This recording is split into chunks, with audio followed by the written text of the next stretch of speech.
नमस्कार मुलांनो, मी Sheela Chaudhari, HR Patel junior college Shirpur.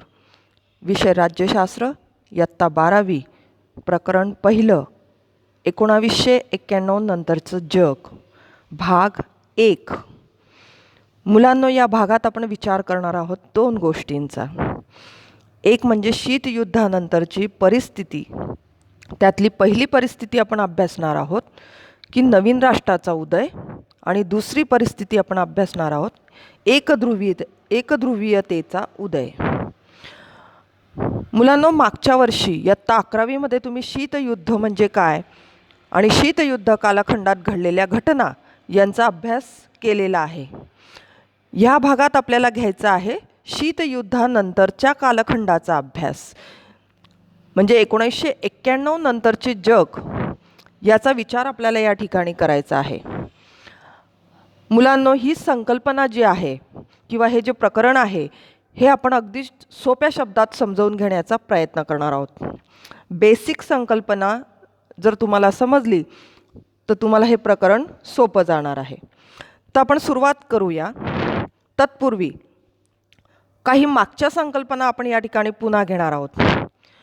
या ठिकाणी एक शब्द आला आहे मुलांनो, महासत्ता. शीतयुद्धानंतरच्या परिस्थितीचा अभ्यास करण्याच्या आधी आपल्याला महासत्ता म्हणजे काय हे समजावून घ्यायचं आहे. तर दुसरं महायुद्ध संपलं आणि या दुसऱ्या महायुद्धामध्ये अनेक सामर्थ्यशाली राष्ट्र जसं इंग्लंड, फ्रान्स, जर्मनी, इटली, ही जी राष्ट्र होती ही राष्ट्र दुर्बल बनली. आणि ही राष्ट्र दुर्बल बनल्यामुळे जगामध्ये सोव्हिएट रशिया आणि अमेरिका ही दोन राष्ट्र महासत्ता बनली. आता ही दोन राष्ट्र महासत्ता बनली म्हणजे काय, कशी काय, तर याचा म्हणजे दुसरं जे महायुद्ध झालं या दुसऱ्या महायुद्धाचा या राष्ट्रांवर कुठलाही परिणाम झाला नाही आणि म्हणून ह्या राष्ट्रांकडे सामर्थ्य टिकून राहिलं आणि म्हणून ही राष्ट्र महासत्ता म्हणून उदयाला आली. महासत्ता या शब्दाचा अर्थ लक्षात घ्या. महासत्ता म्हणजे ज्यांच्याकडे जागतिक घडामोडीवर प्रभाव टाकून आपलं हित साध्य करण्याची क्षमता असते ती राष्ट्र म्हणजे महासत्ता. म्हणजेच रशिया आणि अमेरिका यांच्यात जगावर वर्चस्व गाजवण्याची क्षमता होती, म्हणून ही राष्ट्र महासत्ता बनली. आता इथे एक अजून संकल्पनेचा आपण अभ्यास करणार आहोत, ती म्हणजे शीतयुद्ध. मागच्या वर्षी आपण त्याचा अभ्यास केलेला आहे, पण सुरुवातीला आपण हे घेणार आहोत. शीतयुद्ध म्हणजे काय, तर ह्या ज्या दोन महासत्ता आहेत अमेरिका आणि रशिया, या दोन महासत्तांमधील तणावाची परिस्थिती किंवा तणावाची स्थिती म्हणजे शीतयुद्ध. याचा अर्थ काय मुलांनो, की हे जे दोन राष्ट्र आहेत यांच्यात प्रत्यक्ष युद्ध न होता आपसात युद्धजन्य परिस्थिती त्यांच्यामध्ये होती. म्हणजेच काय, की एकमेकांविषयी वैरभाव, एकमेकांविषयी कपट कारस्थानं सुरू होते. पण हे जे कपट कारस्थानं किंवा वैरभावे हा युद्धाच्या मार्गाने बाहेर येत नव्हता, तर एकमेकावर कुरघोडी करण्याचा प्रयत्न ही राष्ट्र करत होती. म्हणजे अशी परिस्थिती होती की कधीही महायुद्ध होऊ शकतं, पण झालं नाही. आता हे जे शीतयुद्ध आहे या शीतयुद्धाची सुरुवात दुसऱ्या महायुद्धानंतर झालेली आहे. अमेरिका आणि रशिया या दोन राष्ट्रांमध्ये वैचारिक संघर्ष होता. अमेरिका हे राष्ट्र लोकशाहीवादी होतं आणि रशिया हे राष्ट्र साम्यवादी विचारप्रणालीचं होतं. या दोघंही राष्ट्रांनी जगात नव्याने निर्माण झालेल्या किंवा दुर्बल राष्ट्रांना आपलं अंकित करायला सुरुवात केली होती आणि त्यामुळे शीतयुद्धाची परिस्थिती उद्भवली. पण कालांतराने जगामध्ये असं काही घडलं किंवा अशा काही घटना घडल्या की ज्यामुळे हे जे शीतयुद्ध होतं हे शीतयुद्धाची हळूहळू समाप्ती झालेली आपल्याला दिसून येते. मग अशा कोणत्या घटना घडल्या की ज्यामुळे अमेरिका आणि रशिया यांच्यातलं शीतयुद्ध किंवा तणावाची परिस्थिती संपली आणि एक नवीन जगाला, नवीन युगाला सुरुवात या ठिकाणी झालेली आहे. तर आपण याच्यातला पहिला टॉपिक जो आपला घेणार आहोत तो आहे शीतयुद्धानंतरची स्थिती किंवा शीतयुद्धानंतरची परिस्थिती. आणि त्याच्यातला पहिला भाग आहे आपला शीतयुद्धाचा शेवट आणि नवीन राष्ट्राचा उदय.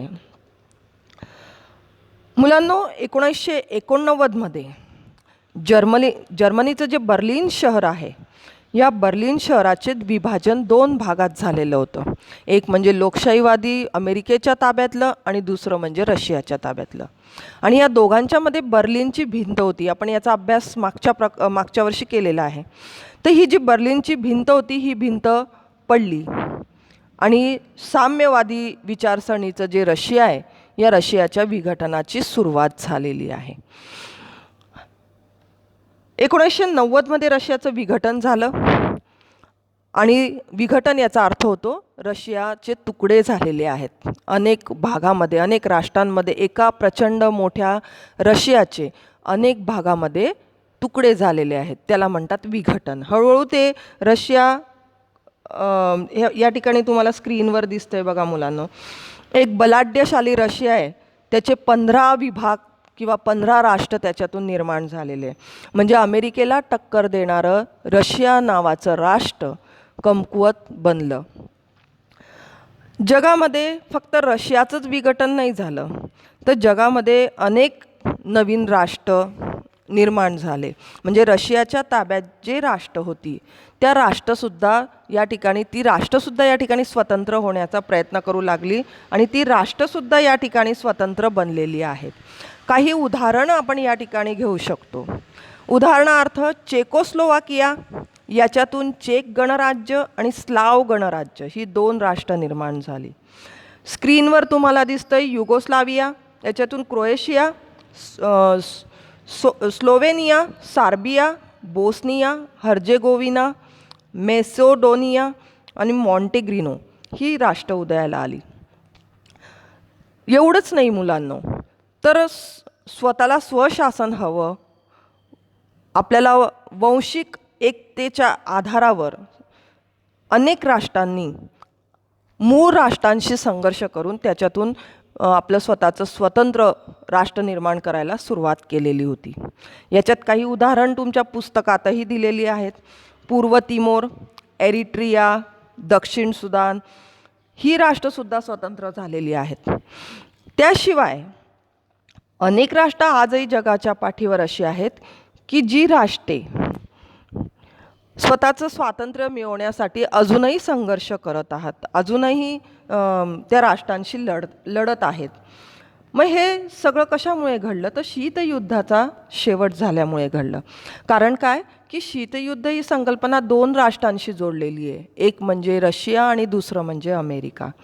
रशियाचं विघटन झाल्यामुळे साहजिकच रशियाच्या ताब्यातले किंवा रशियाच्या वर्चस्वाखालचे प्रदेश हळूहळू मुक्त व्हायला लागले आणि जगामध्ये एक वेगळ्या प्रकारचं वातावरण किंवा एक वेगळ्या प्रकारचं घडामोडींची सुरुवात या ठिकाणी झालेली आहे. आपण दुसरा मुद्दा या ठिकाणी घेणार आहोत. तो दुसरा मुद्दा आहे एकध्रुवीयता किंवा एकध्रुवीयतेचा उदय. या ठिकाणी स्क्रीनवर तुम्ही पाहू शकतात, हे चित्र आहे अमेरिकेचं. हा मुद्दा बघण्याच्या आधी आपल्याला मागच्याच मुद्द्याचा विचार करायचा आहे की जगात मुलांनो अमेरिका आणि रशिया हे 2 राष्ट्र होती, जी महासत्ता होती. त्यातलं रशिया जे राष्ट्र आहे त्या रशियाचं या ठिकाणी विघटन झालेलं आहे. आणि विघटन झाल्यामुळे जगामध्ये एकमेव महासत्ता म्हणून अमेरिका उदयाला आलेला आहे. रशिया दुर्बल बनलं, रशियाची पॉवर कमी झाली, त्याच्यामुळे साहजिकच जगाने अमेरिकेला महासत्ता म्हणून मान्यता दिलेली आहे. पण अशा अनेक घटना घडल्या जगात की ज्यामुळे अमेरिकेला महासत्ता म्हणून मान्यता मिळाली. इथं एकध्रुवीय हा शब्द आलाय मुलांनो. पुढच्या भागामध्ये आपण तसं घेणारच आहोत, पण तरीसुद्धा बघा, एकध्रुवीयता म्हणजे काय, की जिथं एकमेव महासत्ता असते. द्विध्रुवीयता म्हणजे काय, की ज्या ठिकाणी दोन महासत्ता असतात.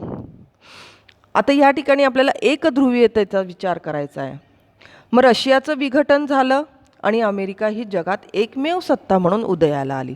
आता अशा अनेक घटना घडल्या मुलांनो, की ज्यामुळे अमेरिकेला जगाने महासत्ता म्हणून मान्यता दिलेली आहे. तर त्या घटनेचा आपल्याला आढावा या ठिकाणी घ्यायचा आहे. या ठिकाणी बघा, स्क्रीनवर तुम्हाला एक नकाशा दिसतोय. त्या नकाशात तुम्हाला छोटंसं कुवेत राष्ट्र या ठिकाणी दिसतंय आणि त्याच्या बाजूला आहे इराक नावाचं राष्ट्र. तर 1990मध्ये या इराक राष्ट्राने कुवेतवर आक्रमण केलं आणि हे कुवेतवर लष्करी बळाचा त्याने वापर करून आक्रमण केलं आणि कुवेतवर वर्चस्व निर्माण केलं. आता ही घटना जी घडली आहे, या घटनेला जगातल्या सर्व स्तरातून विरोध झालेला आहे. कारण इराकचं हे आक्रमण एक दहशतवादाचा प्रकार होता किंवा एक आपण ज्याला म्हणतो की दुर्बल राष्ट्रांना गिळंकृत करण्याचा तो प्रकार होता. म्हणून जगातल्या सर्व राष्ट्रांनी याला विरोध केलेला आहे. आणि त्यामुळे युनो म्हणजे कोणती, संयुक्त राष्ट्र संघटना. मुलांनो, ही संघटना शांततेसाठी कार्य करते. तर युनोने या राष्ट्रांच्या विरुद्ध कारवाई करण्याचा प्रयत्न केलेला आहे. आणि त्यासाठी मग एक सैनिकी कारवाईचं योजना या ठिकाणी निर्माण झाली. सैनिकी कारवाईच्या योजनेची या ठिकाणी अंमलबजावणी करण्यात आली आणि ह्या सैनिकी कारवाईचं नेतृत्व अमेरिकेकडे दिलं गेलं. अमेरिकेने या सैन्याचं नेतृत्व केलं आणि कुवेतची इराकच्या ताब्यातून सुटका केली. आता ही जी घटना आहे, या घटनेला जागतिक स्तरावर पाठिंबा मिळाला आणि ही जी घटना आहे, ही घटना न्यू वर्ल्ड ऑर्डर म्हणून ओळखली जाते. म्हणजेच काय, की जगाने अमेरिकेचं सैन्य बळ किंवा अमेरिकेचं सामर्थ्य जगाने मान्य केलं आणि म्हणूनच अमेरिकेला ह्या कृतीमुळे महासत्तेचा दर्जा या ठिकाणी मिळालेला आहे. दुसरी घटना या ठिकाणी आपण बघतोय की अमेरिकेला महत्त्वाचं स्थान का मिळालं. तर दुसरं कारण आहे त्याचं, अमेरिकेमधील उदारमतवादी लोकशाही. मी आधीही तुम्हाला सांगितलं की रशिया आणि अमेरिका यांच्यात वैचारिक फरक होता. रशिया हे साम्यवादी राष्ट्र होतं आणि अमेरिका हे उदारमतवादी लोकशाहीचा पुरस्कार करणारं राष्ट्र होतं. रशियाच्या साम्यवादात व्यक्तिहिताला महत्त्व नव्हतं, तर अमेरिकेच्या लोकशाहीमध्ये व्यक्तीला महत्त्व होतं. म्हणून लोकांना लोकशाहीची संकल्पना ही फार जवळची वाटत होती. आणि या ठिकाणी एक शब्द आलाय पहा, उदारमतवादी लोकशाही. ही संकल्पना आपण माध्यमिक स्तरावर बऱ्याचदा अभ्यासली आहे, इथं सुद्धा आपण थोडक्यात घेणार आहोत. अमेरिकेमध्ये उदारमतवादी लोकशाही होती. याचा अर्थ काय, की प्रतिनिधींचं राज्य होतं, लोकप्रतिनिधी निवडून देतात आणि ते प्रतिनिधी राज्यकारभार करतात. दुसरं आहे कायद्याचं राज्य, म्हणजे काय, की सर्वांना समान कायदा.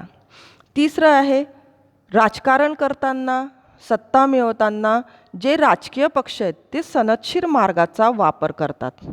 आणि पुढची त्याचं वैशिष्ट्य आपण सांगू शकतो की सर्व जनतेला सार्वत्रिक मताधिकार या ठिकाणी दिला जातो. मग साहजिकच हे जे वैशिष्ट्य आपण जे पाहिले, हे वैशिष्ट्य पाहिल्यानंतर रशियाच्या ताब्यातील राष्ट्रांना लोकशाहीचं आकर्षण निर्माण झालं आणि म्हणून ह्या राष्ट्रांनी रशियाचं विघटन झाल्यानंतर अमेरिकेच्या उदारमतवादी लोकशाहीचा पुरस्कार किंवा स्वीकार करायला सुरुवात केली. त्यानंतरचं पुढचं कारण आपण या ठिकाणी बघणार आहोत की अमेरिकेला सामर्थ्यशाली राष्ट्र का मानलं गेलं. तर बघा, अमेरिकेचं धोरणसुद्धा त्याला कारणीभूत ठरलेलं आहे. या ठिकाणी एक विचारवंतांचं नाव तुम्ही बघताय, अमेरिकन विचारवंत आहे जोसेफ नाय. आता हे जे जोसेफ नाय आहेत, यांनी जगात सत्ता गाजवण्याचे किंवा सत्ता विभाजनाचे किंवा सत्तेच्या प्रकाराचे दोन भाग सांगितले किंवा दोन प्रकार सांगितले. एक म्हणजे हार्ड पॉवर आणि दुसरी म्हणजे सॉफ्ट पॉवर. हार्ड पॉवर म्हणजे काय, की जगात काही राष्ट्र दुसऱ्यांना धमकी आणि प्रलोभन दाखवून त्यांना आपलं अंकित करण्याचा प्रयत्न करतात. म्हणजे दुसऱ्या राष्ट्रांच्या इच्छेच्या विरुद्ध, गरजेच्या विरुद्ध त्यांना वागायला भाग पाडतात. म्हणजे ज्याला आपण म्हणतो लष्करी बळ, सक्ती, आर्थिक नाकेबंदी या गोष्टींचा वापर करून ही राष्ट्र लहान लहान राष्ट्रांना किंवा छोट्या छोट्या राष्ट्रांना आपलं अंकित बनवण्याचा प्रयत्न करतात. आणि दुसरा प्रकार जो आहे जगावर सत्ता गाजवण्याचा, तो आहे सॉफ्ट पॉवर. म्हणजे अशी क्षमता की सैनिकी बळाचा वापर न करता दुसऱ्या राष्ट्रांवर प्रभाव पाडणे किंवा सक्ती न करता त्यांना आपल्याबद्दल, आपल्या भूमिकेबद्दल, आपल्या उद्दिष्टांबद्दल आकर्षण निर्माण करणे, ही झाली सॉफ्ट पॉवर. आता याचा अमेरिकेशी काय संबंध आहे मुलांनो, ते आपण या ठिकाणी पाहणार आहोत. जी अमेरिका आहे, अमेरिकेने आपल्या राज्यकारभारात किंवा आपल्या धोरणांमध्ये सॉफ्ट पॉवरचा वापर या ठिकाणी केलेला आहे. म्हणजे दुसऱ्या छोट्या दुर्बल राष्ट्रांना आपल्या अंकित करण्यासाठी त्यांनी आर्थिक, सामाजिक, सांस्कृतिक साधनांचा वापर या ठिकाणी केलेला आहे. म्हणजे दुर्बल राष्ट्रांना आर्थिक मदत करणे, त्यांचा सांस्कृतिक विकास घडवून आणणे, त्यांना लष्करी बळाची मदत करणे, ह्या सगळ्या गोष्टींच्या आधारे अमेरिकेने छोट्या राष्ट्रांना आपल्या बाजूने वळवण्याचा प्रयत्न या ठिकाणी केलेला आहे. याशिवाय शैक्षणिक धोरण त्यांचं बघा, आज तुम्हाला माहिती जगातले अनेक विद्यार्थी अमेरिकेला शिक्षण घेण्यासाठी तयार असतात किंवा त्यांची इच्छा असते की आपलं शिक्षण हे अमेरिकेला व्हावं. नोकरीचं आकर्षण त्या विद्यार्थ्यांना असतं. जगातले असे कुठलेही राष्ट्र नाही की जिथल्या मुलांना अमेरिकेत नोकरी करण्याचं आकर्षण नाही. मग हे सगळं अमेरिकेने जगासाठी ओपन करून दिलेलं आहे किंवा त्यांच्यासाठी हे धोरण मुक्त करून दिलेलं आहे की ते तिथे येऊन शिक्षण घेऊ शकतात, नोकरी करू शकतात. त्यामुळे अमेरिकेबद्दल एक सुप्त आकर्षण जगातल्या राष्ट्रांना वाटतं आहे. दुसरं आहे इंटरनेट. मुलांनो, इंटरनेट तुम्हाला सगळ्यांना परिचित आहे. या इंटरनेटचा वापर करून अमेरिकेने आपल्या लोकशाहीचा प्रसार जगभर केलेला आहे. आपल्या स्वतंत्र विचारांचा प्रसार त्यांनी केलेला आहे. आपले उद्दिष्ट, आपले धोरणं, आपले उदारमतवादी उद्दिष्ट लोकांपर्यंत पोचवण्याचा त्यांनी त्या ठिकाणी प्रयत्न केलेला आहे. त्यामुळेच लोकांचं आकर्षण अमेरिकेकडे जास्त असलेलं आपल्याला दिसून येतं. त्यानंतर आहे फूड चेन. फूड चेन याचा अर्थ काय मुलांनो, रेस्टॉरंट किंवा हॉटेलची साखळी. म्हणजे जगातील अनेक राष्ट्रांमध्ये आपल्या ब्रँडचं फूड त्या ठिकाणी पोचवणे किंवा त्या ठिकाणी रेस्टॉरंट ओपन करणे किंवा हॉटेल ओपन करणे, याला म्हणतात फूड चेन, एकाच ब्रँडची. जसं तुम्ही इथं पाहू शकता स्क्रीनवर मॅकडोनाल्ड शब्द आलेला आहे. मॅकडोनाल्ड हे सगळ्यांना परिचित आहे. पिझ्झा तुम्ही सगळेजण खातात. पिझ्झा हा अमेरिकेचा फूडचा एक भाग आहे. बर्गर किंग तुम्ही बघितलं आहे, सबवे तुम्ही बघताय. हे सगळे फूड चेन किंवा रेस्टॉरंट साखळी किंवा अन्नपदार्थांची साखळी या ठिकाणी अमेरिकेची आहे. आणि या सगळ्या गोष्टींच्या आधारे त्यांनी लोकांना आपल्याकडे आकर्षित करण्याचा या ठिकाणी प्रयत्न केलेला आहे.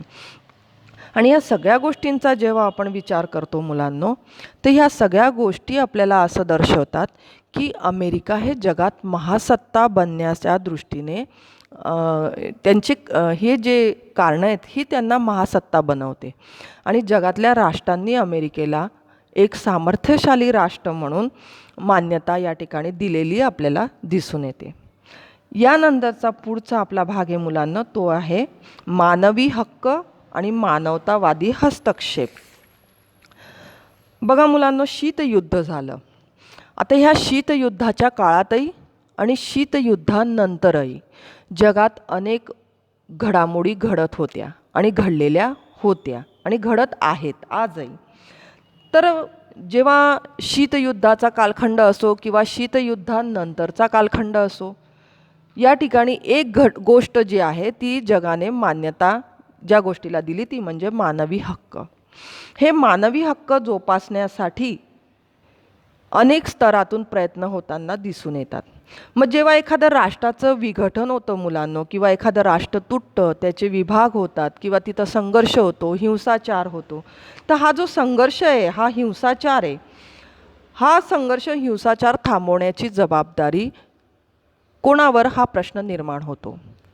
आणि जागतिक शांततेचा जर विचार केला तर ही जबाबदारी जबाबदारी पार पाडण्याची भूमिका युनोकडून घेतली जाते, ज्याला आपण म्हणतो संयुक्त राष्ट्रे. मग जगात जेव्हा विघटन झालं राष्ट्रांचं आणि नवीन राष्ट्रांचा उदय झाला, या प्रक्रिया शांततेने नाही झालेल्या आहेत. याच्यामध्ये अनेक हिंसाचार झालेला आजही होतोय, आजही होतोय. आणि या हिंसाचारामध्ये सर्वसामान्य जनता त्यांचे हक्कांची पायमल्ली होताना आपल्याला दिसून येते.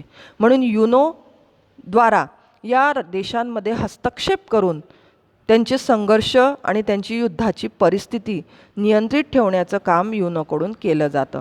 म्हणजे शांतता रक्षण हे युनोचं एक प्रमुख कार्य आहे. आणि हे कार्य युनो या ठिकाणी अगदी पूर्ण मनापासून पार पाडताना आपल्याला दिसून येते.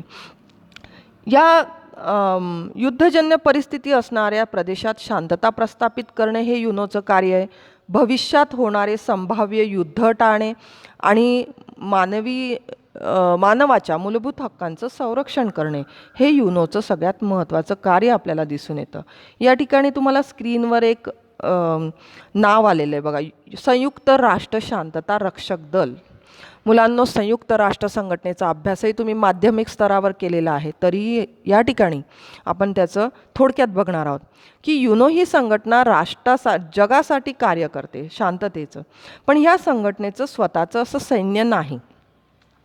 या संघटनेचे जे सदस्य राष्ट्र आहेत, हे सदस्य राष्ट्र आपलं सैन्य वेळ प्रसंगी युनोला देतात, युनोला मदत करतात. कुठंही नैसर्गिक आपत्ती असो, युद्ध असो, त्यानंतर पुनर्वसन असो, या सगळ्या कार्यामध्ये ही युनोचं शांतता रक्षक दल कार्य करत असतं. आणि हे दल विशेष करून मानवी हक्कांच्या रक्षणासाठी प्रयत्न करतं. या ठिकाणी स्क्रीनवर तुम्हाला आणखीन एक दिसतंय की भारताचं युनोतील योगदान. आता हा परीक्षेला विचारला जाणारा भाग नाही आहे, तरीसुद्धा हे आपल्याला लक्षात घेणं भाग आहे मुलांनो, की भारताने सुद्धा युनोच्या शांतता रक्षक दलामध्ये कार्य केलेलं आहे. भारताने सुद्धा युनोच्या अनेक मानवी हक्काच्या संदर्भात अनेक ठिकाणी भारताने योगदान दिलेलं आहे. आणि हे योगदान कुठल्या अर्थाने कायदा सुव्यवस्था राखणे, मुक्त न्याय निवडणुका त्या ठिकाणी घेण्यासाठी मदत करणे, नागरी प्रशासनाला मदत करणे, त्यानंतर पुनर्वसन करणे, ह्या सगळ्या कार्यामध्ये भारताने या ठिकाणी सहभाग घेतलेला आहे. एवढंच नाही तर शाळा, पाण्याच्या सोयी, दवाखाने सगळ्याच ठिकाणी आपण या ठिकाणी भारताचं योगदान पाहू शकतो. मग हे जे मुद्दे आहेत मुलांनो, या 3 मुद्द्यांचा अभ्यास आपण या ठिकाणी केलेला आहे. आता पुढचा मुद्दा आपण दुसऱ्या भागात पाहणार आहोत.